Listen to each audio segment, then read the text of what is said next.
ने एक यॉर्कर फेंकी जिसमें इसने क्या करा, इसने इन गल्फ देशों में इनके सिविलियन इंफ्रास्ट्रक्चर एसेट्स को अटैक करना शुरू करा।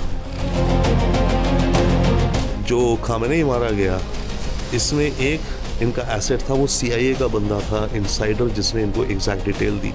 कैमरा से इनको हैकिंग हुई और सैटेलाइट इमेजरी वगैरह सब हुई, बट आखिरी मिनट टू मिनट की अभी ये इस कमरे में है कि उस कमरे में इनसाइडर इन्फॉर्मेशन। तो गद्दार की वजह से खामेनेई मारे गए। एब्सोल्युटली यही हो रहा है।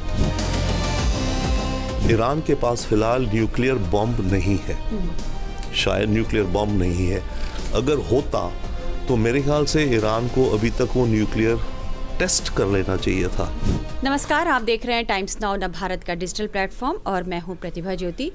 आज हमारे साथ एक खास मेहमान जुड़े हैं, रविंद्र सचदेव जी, जो विदेश मामलों के जानकार हैं और ईरान में जो ताज़ा हालात हैं, जो युद्ध चल रहा है, इजराइल अमेरिका वर्सेस ईरान का जो युद्ध है, हम इसी मसले पर आज उनके साथ बातचीत करेंगे।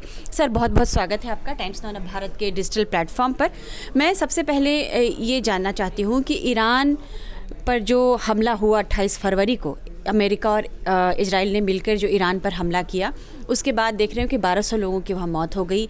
अली खामेनेई जो सबसे बड़े नेता थे वहाँ के, उनकी मौत हो गई और उसके बाद ये जंग की आग जो है वो मिडिल ईस्ट में भड़क गई है। आप इस युद्ध को किस रूप में देख रहे हैं और कहाँ देख रहे हैं, कहाँ जा रहा है युद्ध? थैंक यू, प्लेजर आपके साथ प्रतिभा जी और आपके दर्शकों के साथ।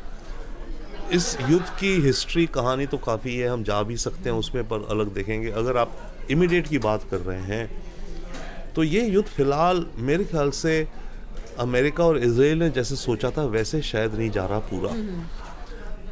इन्होंने जब अटैक किया तो इन्होंने सोचा कि ईरान जो रिटेलिएट करेगा इजराइल पे करेगा, या फिर अमेरिका के जो सैन्य बेसिस है इस इलाके पे उन पे अटैक करेगा। एक्सपेक्टेड था, पर ईरान ने जो करा उसने इजराइल पे तो करा रिटेलिएट, अमेरिकन बेसिस पे भी शुरू करा। ज़बरदस्त पलटवार किया है ईरान ने। जी हाँ, बिल्कुल बिल्कुल ज़बरदस्त किया है। और अमेरिकन बेसिस के अलावा अमेरिकन सिविलियन फैसिलिटीज़ पे भी, अमेरिकी एम्बेसीज पे अटैक किया। उसके बाद जैसे क्रिकेट में होता है ना गुगली, उसके अलावा एक बॉलिंग होती है आई थिंक यॉर्कर। ईरान ने एक यॉर्कर फेंकी जिसमें इसने क्या करा, इसने इन गल्फ देशों में इनके सिविलियन इंफ्रास्ट्रक्चर एसेट्स को अटैक करना शुरू करा। आई थिंक सबसे अनएक्सपेक्टेड चीज़ ये रही है। ओके, कतर की LNG टर्मिनल जो सबसे बड़ा कतर का है, एक्सपोर्ट जो करता है, आरामको जो सऊदी अरेबिया की ऑयल कंपनी है, उस पर भी अटैक कर दिया। बिल्कुल, वो ज़्यादा डैमेज उस पर नहीं हुआ, पर फिर भी थोड़ा हुआ। रिफाइनरी बंद हो गई है, बंद हुई कुछ नहीं, पर कतर वाली पे तो और बड़ा अटैक हुआ, राइट। इस तरह से कुछ होटल्स पे, कुछ स्पेसिफिक लोकेशंस पे, तो ये जो अटैक्स हुए हैं ये बड़े अनएक्सपेक्टेड हैं। और इनके चलते ईरान का एक तो ये ऑब्जेक्टिव है कि इन देश के जो रूलर्स हैं, क्योंकि सब रूलर्स हैं, मोनार्कीज हैं, अरब एमिरेट्स, कतर, बहरीन इत्यादि, इनको जब लगे कि इनके अपने देश में कुछ नुकसान हो रहे हैं तो ट्रंप पे जाएंगे, बोलेंगे ये जंग रोको नहीं तो हमें नुकसान हो रहा है। और बाय द वे ये बहुत बड़ा नुकसान होगा इन देशों को आगे, उसकी हम अलग बात करते हैं। एक चीज़ और दिख रही है आपकी बात, पिछली बार जब 12 दिन की वॉर हुई थी, उसमें भी ईरान ने केवल इजराइल पे अटैक किया था, पर अब की बार जो ये इजराइल पे अटैक कर रहे हैं ये ज़्यादा अटैक जा रहे हैं इनके, या खबरें ज़्यादा आ रही हैं कि मिसाइल इजराइल में गिरे। नहीं, रोजाना ईरान की तरफ से पलटवार हो रहा है इजराइल पर। एग्जैक्टली, तो मैं याद दे रहा हूँ कि पिछली बार इतना नहीं था, शायद इतने इफेक्टिव नहीं थे। अब की बार इनके ज़्यादा इफेक्टिव हो रहे हैं इजराइल पे अटैक। एक लॉजिक और है, इजराइल दूर है, वहाँ अटैक करने के लिए इनको of course long distance missile use करने हैं, प्लस इजराइल की एयर डिफेंस अच्छी खासी है। गल्फ कंट्रीज इनके बड़े निकट हैं, इन्हें लॉन्ग डिस्टेंस मिसाइल नहीं चाहिए क्योंकि वो वैसे भी कम होते हैं, शॉर्ट डिस्टेंस मिसाइल चल जा रहे हैं, ड्रोन से ही हमले हो रहे हैं। एग्जैक्टली, ड्रोन से चल जा रहे हैं। तो ये जो हो गया है शॉर्ट डिस्टेंस में, शॉर्ट मिसाइल्स एंड ड्रोन्स, उनकी तादाद ईरान पे पास ज़्यादा है।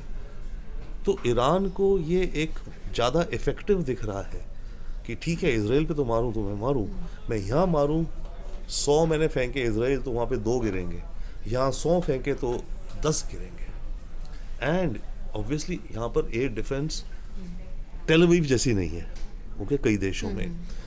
अब आप देखिए सिविलियन टारगेट्स भी ट्रम्प इंटरनेशनल होटल है दुबई में, उसकी डिफेंस जो होगी वो तो यूएई की एयर डिफेंस पूरी है ना, उसकी कोई ज़्यादा, उससे तो ज़्यादा नहीं होगी। ट्रम्प का गोल्फ कोर्स है, उसके ट्रम्प के नाम का, इनकी फैमिली के बिजनेस का, तो ट्रम्प गोल्फ कोर्स के पास आयरन डोम तो होगा नहीं, तो पॉसिबिलिटी ज़्यादा है इनको कि अमेरिकन इंटरेस्ट को ज़्यादा हिट करने की इन देशों में। तो आप कह रही जो गल्फ कंट्रीज़ पे जो ईरान जो अटैक कर रहा है वो एक तरह से अमेरिका पर चोट करने की कोशिश है कि तुमने हम पर हमला किया, और बड़ी तैयारी के साथ ये इस बार जो अमेरिका जो सोच रहा था कि ईरान इस तरह से इतना वार नहीं कर सकेगा, लेकिन जो दिख रही है लड़ाई अभी, उसमें ईरान पूरी तैयारी के साथ, पूरी ताकत के साथ वार कर रहा है। जी हाँ, बिल्कुल कर रहा है। और अब देखिए, इसने अपना जो वार करने इमीडिएट शुरू कर दिए।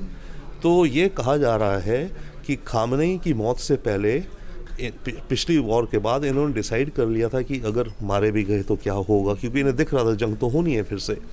तो खामनेई के आगे सक्सेशन क्या होगा उसका भी प्लान बना हुआ था, और कि अगली बार अगर इजराइल और अमेरिका जोरदार अटैक करेंगे हम कैसा जवाब देंगे। तो उसकी इनके पास एक तरह से कि प्ले बुक या प्लान बना हुआ था। तभी आप देखिए विद इन आवर्स ये सारी रिटेलिएशन होनी शुरू हो गई। एक चीज़ और है इसमें, यही नहीं केवल अमेरिका को हर्ट करेंगे, कोशिश कर रहे हैं अमेरिकन बेसिस को मारने की, नुकसान करने की, अमेरिकन सोल्जर अगर मर जाएं, कुछ तो मरे हैं, पर इक्वली जैसे आप पहले कह रही थी, हमारी बात हो रही थी कि गल्फ़ एरिया के जो रूलर्स हैं उनको लगे कि भाई हमारे देश में जो ये बम गिर रहे हैं वो अमेरिका की वजह से हो रहा है, अमेरिका की वजह से हो रहा है। तो अमेरिका को वो बोलेंगे भाई अमेरिका तुम जंग रोको, नहीं तो हमारे यहाँ आग लग रही है। तो वो ऑब्जेक्टिव है ईरान का कि गल्फ़ के रूलर्स को, बहरीनी, कतरी, crown Prince of Saudi Arabia, crown Prince of आपके एमिरेट्स, कि ये लोग घबराएं और बोलें ट्रंप को कि ये जंग रोको, नहीं तो हमारे देशों में बहुत बड़ा नुकसान हो रहा है। लेकिन ट्रंप के जो बयान हम सुन रहे हैं, हालिया कई बयान हैं, उसमें वो यही कह रहे हैं कि जंग इतनी जल्दी रुकने वाली नहीं, 4 हफ्ते या 5 हफ्ते चल सकती है। तो आप इसको क्या देख रहे हैं कि या इस वाकई ये युद्ध बहुत लंबा चलने वाला है? ये युद्ध चलने को 4-5 हफ्ते क्या 4-5 महीने क्या 4-5 साल चलेगा, चल सकता है, पर होने को 4-5 दिन भी चल सकता है। ट्रंप और अमेरिका का विचार ये था कि इसे 4-5 दिन में निपटाने का उनके माइंड में चल रहा था मॉडल वेनेजुएला का। वेनेजुएला में उन्होंने मदुरो को किडनैप किया, जो उसकी वाइस प्रेसिडेंट थी, उसको घंटों बाद, मात्र चंद घंटों में फ़ोन किया कि आप अपने ऑफिस में आइए, हमें आपसे बात करनी है, आप अपने डिफेंस मिनिस्टर और अपने स्पीकर को लेकर आइए, हाउस का जो है पार्लियामेंट का। वो आए अपने ऑफिस में, इनको American command, central command Florida से फ़ोन आया, जनरल था वहाँ, उसने इनको बोला आपके पास 15 मिनट हैं, डिसाइड करो हमारे साथ काम करोगे या नहीं। अगर डिसाइड करते हो कि नहीं करोगे हमारे साथ काम, तो इस 15 मिनट के अगले 15 मिनट में तुम सब मारे जाओगे, यस और नो अभी डिसाइड करो। तो रॉड्रिगेज वगैरह जो भी था वो कर गए, चलो करते हैं कोऑपरेट। तो इन्होंने ये सोचा था कि ईरान में भी ऐसे होगा, ठीक, खामनेई मार देंगे, नेक्स्ट सक्सेसर कोई आएंगे, ये नेक्स्ट लेयर ऑफ लीडरशिप जो होगी उनको भी इसी तरह धमकाएंगे, भैया तुम एग्री करो नहीं तो तुम्हें फ्लैट करते हैं। और है कैपेबिलिटी अमेरिका के पास, पर इशू ये हुई है कि ईरान की इनका जो ढांचा है, जो सिस्टम है, ये जो रेवोल्यूशनरी गार्ड्स हैं और इनका स्पिरिचुअल क्लेरिक का पूरा इकोसिस्टम है, वो इतना आई थिंक एंट्रेंच्ड है कि नेक्स्ट लेयर ने भी मना कर दिया है इनको कि हम नहीं कोऑपरेट करेंगे। तो अब ये नेक्स्ट लेयर को मारेंगे। हो सकता है अगली लेयर जो आए, अभी इस जो सक्सेसर बना इसे मार देंगे, मार सकते हैं। ये जो खामेनी के जो बेटे बने हैं, मुस्तफा खामेनी, उनके बारे में भी अमेरिका का कहना है कि हम उनको नहीं मंजूर करते हैं। हाँ ठीक है ना, मंजूर नहीं करते और मारने की कोशिश करेंगे। अगर वो बन जाते हैं मारने की कोशिश करेंगे और चांस है मार भी देंगे। और बाय द वे ये सब मारे इसलिए जा रहे हैं क्योंकि इन देशों के अंदर गद्दार बैठे हैं। मदुरो के बॉडीगार्ड टीम्स में से एक सीनियर आदमी था जो कि बिक गया था, बिका हुआ था CIA से। यहाँ पर भी जो खामेनेई मारा गया, इसमें एक इनका एसेट था, वो CIA का बंदा था, इनसाइडर, जिसने इनको एग्जैक्ट डिटेल दी। कैमरा से इनको हैकिंग हुई और सैटेलाइट इमेजरी वगैरह सब हुई, बट आखिरी मिनट टू मिनट की अभी ये इस कमरे में है कि उस कमरे में, इनसाइडर इन्फॉर्मेशन। तो गद्दार की वजह से खामेनेई मारे गए। एब्सोल्युटली यही हो रहा है। तो एक मॉरल है मेरे ख्याल से दुनिया भर की सरकारों के लिए कि आपकी सबसे बड़ा जो खतरा है ना, अपने सबसे सीनियर, सबसे अंदर मिलिट्री या इंटेलिजेंस वालों से है, जो कि मोसाद या CIA खरीद लेते हैं या ब्लैकमेल कर रहे होते हैं। बाय द वे वो लेसन है। तो अगर अगली लेयर मान जाती है हाँ, तो 5 दिन में युद्ध रुक जाएगा। लेकिन सर असली लड़ाई जो है अमेरिका का ये कहना है और इजराइल का कि ईरान बड़ा न्यूक्लियर पावर बनने की कोशिश कर रहा था, न्यूक्लियर वेपन्स हैं उसके पास, जिसके लिए हालांकि ईरान ने कभी ना तो उसका खंडन किया ना तो उसकी पुष्टि की। और अमेरिका का कहना है कि हम इसे इसलिए रोक रहे हैं ताकि ये न्यूक्लियर पावर न बन सके। आप मानते हैं वाकई कि ईरान के पास न्यूक्लियर पावर है और ये इस युद्ध के बाद वो पीछे हट जाएगा इसको हासिल करने से? मेरे ख्याल से ईरान के पास फिलहाल न्यूक्लियर बॉम्ब नहीं है, शायद न्यूक्लियर बॉम्ब नहीं है। अगर होता तो मेरे ख्याल से ईरान को अभी तक वो न्यूक्लियर टेस्ट कर लेना चाहिए था, दुनिया को बता देता मेरे पास न्यूक्लियर वेपन है। मॉरल ऑफ द स्टोरी, अगर आपके पास न्यूक्लियर वेपन है तो अमेरिका आप पे अटैक ना करता। नॉर्थ कोरिया के पास न्यूक्लियर वेपन है इसलिए अमेरिका अटैक नहीं कर रहा है। ओके, सद्दाम मारा गया क्योंकि उसके पास न्यूक्लियर वेपन नहीं था। ओके, गद्दाफी बना रहा था पर उसने गिव अप कर दिया, मार दिया। तो अगर इनके पास होता, इन्होंने डेवलप कर लिया होता तो आई थिंक डेमोन्स्ट्रेट करते। तो फिलहाल मुझे नहीं लगता कि इनके पास है, बट वो एनरिचमेंट के रास्ते जा रहे हैं। कोशिश में तो थे, ये बात है, यस, इनफ करें। पर बेसिक पॉइंट ये है कि इसमें बड़ी आयरनी भी है इस रीजन की। अमेरिका और इजराइल कहते हैं कि हम ईरान को इसलिए हमारे लिए थ्रेट है ये, क्योंकि ईरान कहता है डेथ टू अमेरिका और डेथ टू इजराइल, ईरान कहता है। तो इसलिए इजराइल कहता है कि अगर ये कहता है कि डेथ टू इजराइल तो ये तो मेरा जानी दुश्मन हुआ, मुझे इसे मारना है। अब बात यह है कि ये ईरान डेथ टू अमेरिका कहता क्यों है? कभी दर्शक आपके ये भी सोचें, 1953 में एक डेमोक्रेटिकली इलेक्टेड प्राइम मिनिस्टर था ईरान का, जिसको अमेरिकन CIA ने सत्ता से उतारा, जेल में डलवाया और वो बाद में मर गया। उसकी जगह इन्होंने शाह को बिठाया। शाह ने इनसे जो ऑयल कंपनीज थी, ये नेशनलाइज करने जा रहा था इसलिए उसे उतारा था। शाह ने ऑयल कंपनीज अपनी ईरानियन अमेरिका के साथ जॉइंट वेंचर को दी, अमेरिका से प्लेन्स खरीदे, वेपन्स खरीदे। और शाह की रजीम भी काफ़ी डिक्टेटोरियल थी। शाह की एक सीक्रेट पुलिस थी जिसको कहते हैं सवाक, जो कि टॉर्चर करती थी, मारती थी। तो देश के अंदर जो भी हुआ, लोग तरस्त हो गए उस डिक्टेटर के एटीट्यूड से। 79 को जो रेवोल्यूशन हुआ तो उन्होंने शाह को खदेड़ फेंका। जब रेवोल्यूशन हुआ तो उन्होंने कहा डेथ टू अमेरिका, क्योंकि उन्हें था शाह जो कर रहा है ये तो अमेरिका की सपोर्ट से ही और अमेरिका करवा रहा है। तो ईरान जो कहता है डेथ टू अमेरिका, उसका रीज़न है। अब बात ये होगी, दोनों एक दूसरे को डेथ कहते हैं, डेथ टू अमेरिका कहता है, डेथ टू इजराइल, इजराइल कहता है डेथ टू ईरान। तो हम इस युद्ध को हम क्या देखें, इसका भविष्य क्या देखें? क्या ये लड़ाई अब लंबी चलने वाली है? मिडिल ईस्ट के सारे देशों को भी ईरान ने अपना एक तरह से दुश्मन बना लिया है। जो इस्लामिक और देश हैं वो भी नाराज़ हैं। ये नाराज़गी अब किस रूप में सामने आएगी? देखिए, पहला फार्मूला जो वेनेजुएला वाला, या कि कोई जो रेजीम कोलैप्स हो जाए, कोई डील हो जाए अमेरिका के साथ, वो पॉसिबिलिटी है। बट अगर वो नहीं होता है तो ये तो इस रीजन में महीनों साल भर चलेगी जंग, ऊपर नीचे है जो भी कुछ। ऐसे होगा जैसे मानिए हिजबुल्लाह है, पिछले सालों से लड़े जा रहे, हूती हैं लड़े जा रहे। भाई हूती भी तो एक नेशन है, हूती यमन 2/3 यमन को कंट्रोल करते हैं, ठीक है, वो चले जा रहे हैं। तो इसी तरह से ईरान भी बन सकता है, चले जाएगा इनके खिलाफ।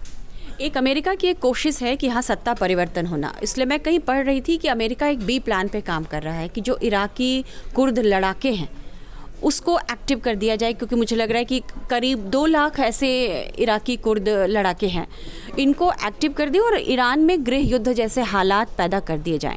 लेकिन विदेश मंत्री जो है ईरान के आराघची, वो कहते हैं कि हम अमेरिका के बी प्लान को हम सक्सेस नहीं होने देंगे। तो क्या आपको लग रहा है कि ट्रंप गृह युद्ध करवाने में ईरान में कामयाब हो सकते हैं? हो सकते हैं कामयाब, तभी मैं कह रहा हूँ ना, ये जो कह रहे हैं रेजीम चेंज, इन्हें रेजीम चेंज नहीं, पहला कदम तो करना चाहिए, कहना चाहिए रेजीम कोलैप्स। अब ऐसे में यस, अच्छा, कुर्द को लेके आई थिंक हमें थोड़ा क्लैरिटी होना चाहिए कि ईरान के अंदर एक इलाका है जो जहाँ पे कुर्दिश लोग रहते हैं, राइट। इराक में भी एक इलाका है जहाँ कुर्दिश रहते हैं, टर्की में भी एक इलाका है जहाँ कुर्दिश रहते हैं। इनफैक्ट अगर इन्होंने ईरान के अंदर जो कुर्द हैं, यस, ये सेंट्रल गवर्नमेंट के खिलाफ बगावत करते सोचते हैं, ज़्यादा नहीं पर कुछ करते हैं, राइट। तो ट्रंप का अब सोचना है कि इनको हम एक्टिवेट कर दें रेजीम के अंदर, ओके। उसमें प्रॉब्लम आएगी इनको, क्योंकि उसमें टर्की बहुत अगेंस्ट है, इराक भी अगेंस्ट, क्योंकि ये जो कुर्द लोग हैं बाय द वे अपना ग्रेटर कुर्दिस्तान बनाना चाहते हैं। तो वो अगर इसी को हवा देना चाहते हैं ट्रंप। नहीं, ग्रेटर कुर्दिस्तान को तो नहीं, वो तो अभी फिलहाल ईरान के अंदर को डिस्टेबलाइज करना चाहते हैं ना। प्रॉब्लम ये होगी कि अगर यहाँ के कुर्द मतलब पावरफुल हो गए थोड़ा, तो फिर ये वाले कुर्द जो टर्की के कुर्द हैं उनसे मिलने का करेंगे। और टर्की तो उनके कुर्द हैं PKK ऑर्गेनाइजेशन, उसको तो आतंकी डिक्लेयर करा हुआ है टर्की ने। तो टर्की कभी ये नहीं चाहेगा कि कुर्द को कुछ एम्पावरमेंट हो, चाहे ईरान में भी, क्योंकि एक बार उनमें थोड़ी ताकत आ गई तो वो टर्की वाले कुर्दों को भी उकसा देंगे। तो इसमें है कॉम्प्लिकेशंस, बट कुछ हो सकता है। बट आई थिंक इंडिया के लिए जो चिंता का विषय है, इसमें एक चिंता तो अलग है, सॉरी, बट इंडिया को जो देखना है ये इनकी जो कि अंदरूनी ऑपोजिशन ग्रो करो। कुर्द हैं ईरान के नॉर्थ वेस्ट में जिनको इंसाइट कर रहे हैं, वो अपना इंसर्जेंसी भी है। इसी तरह से ईरान के साउथ वेस्ट में बलूचिस्तान है, सिस्तान प्रोविंस जो है। ईरान के अंदर भी बलूचिस्तान है और बॉर्डर पाकिस्तान है, फिर पाकिस्तान में भी बलूचिस्तान है। तो ईरान के भी जो बलूची हैं वो ईरान सरकार से अलग होना चाहते हैं। तो अमेरिका और पाकिस्तान के भी बलूची अलग होना चाहते हैं, पाकिस्तान के पाकिस्तान से अलग होना चाहते हैं। तो ये बहुत ही अहम चीज़ है हमें देखने को कि अगर मानो ट्रंप कुर्द को पैसा दे, वेपन्स दे, चलो तुम लड़ो, और यहाँ पाकिस्तान के बॉर्डर से पैसे भेजे, वेपन्स भेजे, और ईरान के अंदर जो बलूचियों ने बोले लड़ो, ठीक है, वो लड़ गए अपनी सरकार से जो भी करते रहे। यहाँ भी वही प्रॉब्लम होगी। जब ईरान के बलूचियों में ताकत ज़्यादा आ जाएगी तो वो तो पाकिस्तान के साथ जो बलूचिस्तान है वो दोनों आपस में मिलने का करेंगे, तो पाकिस्तान को खतरा है ये। तो बड़ी इंडिया को जो सोचना है एक और, तो इसे ट्रैक करना है कि बलूचिस्तान में क्या करता है अमेरिका, उकसाता है कि नहीं, उसमें पाकिस्तान को नुकसान है। सऊदी और पाकिस्तान का डिफेंस पैक्ट है जो इन्होंने पिछले साल करीब अभी किया 6 महीने सितंबर में किया ना, कि एक पे अटैक दूसरे पे माना जाएगा। अब सऊदी पे तो अटैक हुआ है ईरान से, तो क्या पाकिस्तान उस पैक्ट के अंतर्गत ईरान को अटैक नहीं करेगा? करना चाहिए कि नहीं करना चाहिए? करेगा कि नहीं? अभी तक तो कुछ ऐसा देखने को नहीं मिला। हाँ, देखने को नहीं मिला, पर कहने को तो पैक्ट है। तो या फिर ये पाकिस्तान सऊदी का जो डिफेंस पैक्ट था केवल कागजी शोबाजी थी, या उसमें कोई असली जान है? ये बहुत हमें देखना है, क्योंकि ये लिटमस टेस्ट है इंडिया की अपनी सिक्योरिटी के लिए।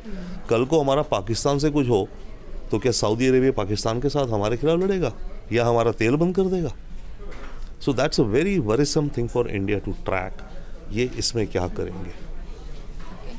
सर, आखिरी सवाल है, जो स्ट्रेट ऑफ हॉर्मुज़ को बंद किया है ईरान ने, हालांकि ईरान का बयान आया है कि ये जो है हमने सिर्फ अमेरिका, पश्चिमी देशों और यूरोप के लिए बंद किया है, भारत का नाम कहीं नहीं है, भारत का जिक्र नहीं है। लेकिन तेल को लेकर हमारी चिंता क्या हो सकती है? इसका हमारे बाज़ार पर क्या असर है, तेल के बाज़ार पर? देखिए, स्ट्रेट्स ऑफ हॉर्मुज़ से केवल तेल ही नहीं, याद रखिए गैस भी आती है। हम कतर से अपने देश की करीब 40% या आधी गैस जो हम नेचुरल गैस आती है या LPG या LNG हम कतर से लेते हैं। तो अव्वल तो ओवरऑल में दुनिया में तेल की कीमतें बढ़ेंगी, अभी जो दिखता है, राइट। दुनिया में तेल की कीमतें बढ़ेंगी तो हमारे यहाँ भी बढ़ेंगी। अच्छा, इन्फ्लेशन बढ़ेगा। गैस इसलिए इम्पॉर्टेंट है, मैं याद दिला रहा हूँ, क्योंकि गैस जो है वो इनपुट होता है फर्टिलाइज़र मैन्युफैक्चरिंग में। तो आपकी खाद की कीमत बढ़ेगी, खाद की कीमत बढ़ेगी तो आपके फसल क्रॉप उगाने की कीमत बढ़ेगी। तो फूड की जो कीमत है, जो हम रोज़मर्रा ज़िंदगी में सब्जियां वगैरह खरीदते हैं, उसकी कीमत केवल इसलिए नहीं बढ़ेगी कि उसमें उसके ट्रक को ज़्यादा डीजल महंगा पड़ रहा है, ट्रक को डीजल तो महंगा पड़ ही रहा है, तो इन्फ्लेशन होगी आपकी, बट ऑल्सो कि वो जो क्रॉप है उसको उगाने में जो फर्टिलाइज़र लगती है उसकी कीमत बढ़ी है। तो सब्ज़ी की कीमत या जो भी कोई इनकी कीमतें बढ़ेंगी तो फूड इन्फ्लेशन होगा, फूड का है ना, डबल में। देन इसके अलावा हमारा रुपी कमज़ोर होगा, क्योंकि जब तेल महंगा हो रहा है तो हमें तो तेल तो डॉलर में ही खरीदना है ना। तो जब हमें तेल डॉलर में खरीदना है तो हमें मार्केट में जा कर के डॉलर खरीदने पड़ेंगे। जब हम डॉलर खरीदेंगे तो डॉलर कुछ स्ट्रॉन्गर होगा, हमारा रुपी कुछ वीकर होगा। तो महंगाई, इन्फ्लेशन होगी, हमारा इम्पोर्ट बिल राइज करेगा। एयर ट्रैवल की बात है तो उसमें भी जेट फ्यूल है, सारी ट्रांसपोर्टेशन महंगी होगी। इसके अलावा एक और चिंता का विषय है, डिपेंड करेगा कि खाड़ी के देशों का क्या भविष्य चलता है। ये जो खाड़ी के देश है, यहाँ पे करीब 1 करोड़ भारतीय सिटीजन्स काम करते हैं। अभी जो फ़िलहाल चल रहा है, इसके चलते एक तो यूएई में जैसे टूरिज़्म गिर रहा है फ़िलहाल, ये वॉर लंबी चलती रही, दुबई में टूरिज़्म और गिरेगा। टूरिज़्म गिरेगा तो टूरिज़्म की जो नौकरी हैं यूएई में वो कटेंगी तो उनमें से कुछ हमारे भाई बहन भी वापस आएंगे। यूएई में और भी अगर लॉन्ग टर्म ये चलता रहा, कुछ उबाल, ईरान फेंकता रहे ड्रोन से, वो यूएई और सऊदी अरेबिया, ये देश ऐसे हैं, ये अपने को फ्यूचर रेडी बना रहे हैं, बड़ी मेजर इन्वेस्टमेंट्स कर रहे हैं। इनको है कि भाई 40-50 साल में तेल ख़त्म हो गया, जब भी होगा हमें एक मॉडर्न और अच्छी बनानी है, और बड़ा अच्छा काम कर रहे हैं अरब एमिरेट से, बड़ी अच्छी लीडरशिप है मैं कहूँगा। तो बड़ा इन्वेस्ट कर रहे हैं एआई में, क्वांटम कंप्यूटिंग में, क्रिप्टो में, इन जैसी चीज़ों में बड़े बड़े डेटा सेंटर्स लगवा रहे हैं। अमेज़ॉन ने करीब $10 बिलियन का भी अनाउंस किया है। स्टारगेट एक $500 बिलियन का प्रोजेक्ट है with Oracle and Nvidia and open AI.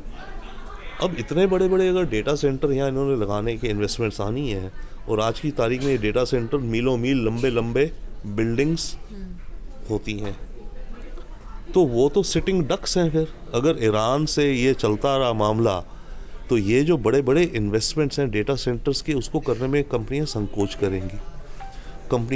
करेंगी। इनकी वेस्टर्न कंपनीज, जो भी टेक कंपनीज, वो संकोच करेंगी तो इनकी इकोनॉमी को और नुकसान होगा। तो बहुत बड़ा खतरा मेरे ख्याल से खाड़ी के देशों को है, इनकी इकोनॉमी को है। अगर वो चलता रहा तो उसके चलते हमारे जो भाई बहन हैं, हमारी रेमिटेंसेस आती हैं, नौकरी मिलेंगी हमारी, करीब आई थिंक टोटल दुनिया भर से $140 बिलियन सालाना रेमिटेंस आता है हमारे फॉरेन से। उसमें से करीब 45-50 बिलियन डॉलर यूएई और जीसीसी और सऊदी से आता है। तो कम लोग वहाँ होंगे, नौकरियाँ कम होंगी, तो रेमिटेंस भी कम होंगे। तो बड़े सारे मल्टी लेयर्ड सर, बहुत बहुत शुक्रिया टाइम्स नाउ भारत के डिजिटल प्लेटफॉर्म से बात करने के लिए। आपने ईरान पर इतनी अच्छी जानकारी दी, हमें उम्मीद है कि दर्शकों को ये जानकारी ज़रूर अच्छी लगेगी। आप कमेंट बॉक्स में ज़रूर बताइएगा कि रविंद्र सचदेव जी ने जितनी इन्फॉर्मेशन दी है, आपको उस पर आप कितनी सहमति रखते हैं, कितना इत्तेफाक रखते हैं। बहुत बहुत धन्यवाद सर हमारे साथ जुड़ने के लिए। Thank you sir.